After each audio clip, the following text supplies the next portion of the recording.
Welcome to the podcast on being healthy and compassionate. This podcast series is completely dedicated on how to keep yourself physically and mentally fit during coronavirus pandemic.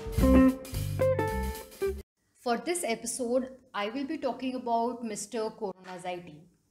Yes, who is Mr. Coronaziety? Well, it is not simply a combination of corona and anxiety, but there is more to it. I have been reading a book on emotional intelligence by Daniel Goleman, where the second chapter starts with life is a comedy for those who think, and a tragedy for those who feel. I'll repeat it again. Life is a comedy for those who think, and a tragedy for those who feel. Yes, talking of life and emotions, we all need to know that everyone reacts differently to a stressful situation. Given our situation specifically, how you respond to the COVID 19 outbreak can depend on your background. It can depend on the things that make you different from other people, and of course, the community that you live in.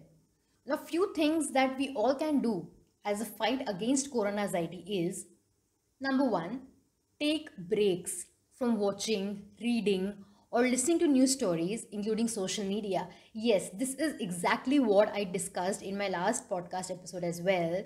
That hearing about the pandemic repeatedly can make you upsetting, consciously or subconsciously. It will make you upset. Second, take care of your body. Take deep breaths, stretch, or meditate. Try to eat healthy and well balanced diets. Exercise regularly. Get plenty of sleep and avoid alcohol and drugs. I am emphasizing a little more on avoiding alcohol and drugs. Third, make time to unwind. Try to do some other activities that you enjoy. A lot of people on my Instagram these days have been indulging in extra activities like painting, cooking, gardening, and these are great things to do. So I think it is very important for each one of us to take a step back and start doing things that we enjoy on a daily basis. Now, number four is connect with others. Talk with people you trust about your concerns and how you're feeling. Now, Centers for Disease Control and Prevention, whose headquarters is based out of the United States, advises people with pre-existing mental health conditions to continue with the treatment and be aware of new or worsening symptoms. Yeah, this is very, very important. Now, this section is as well very important for parents. Why? Because not all children and teens respond to stress in the same way. Some changes to watch out on our kids includes excessive worry or sadness, unhealthy eating and sleeping habits, irritability or acting out behavior in teens specifically, avoidance of activities that they must have enjoyed in the past, or unexplained headaches or body pain. But fortunately, there are solutions to it. Number one, again, take time to talk with a child or teen about the COVID-19 outbreak. Answer questions and share facts about COVID-19 in a way that a child or teen can understand. We should simplify the things as much as possible and not really complicate the situation or terms to them. Second, reassure your child or teen that they are safe. Let them know it is okay if they feel upset. It is very important for them to know it is okay to feel upset. It is okay to cry. It is okay to feel low. Share with them how you deal with your own stress so that they can learn how to cope from you. Third, limit your family's exposure to news coverage of the event, including social media. Why?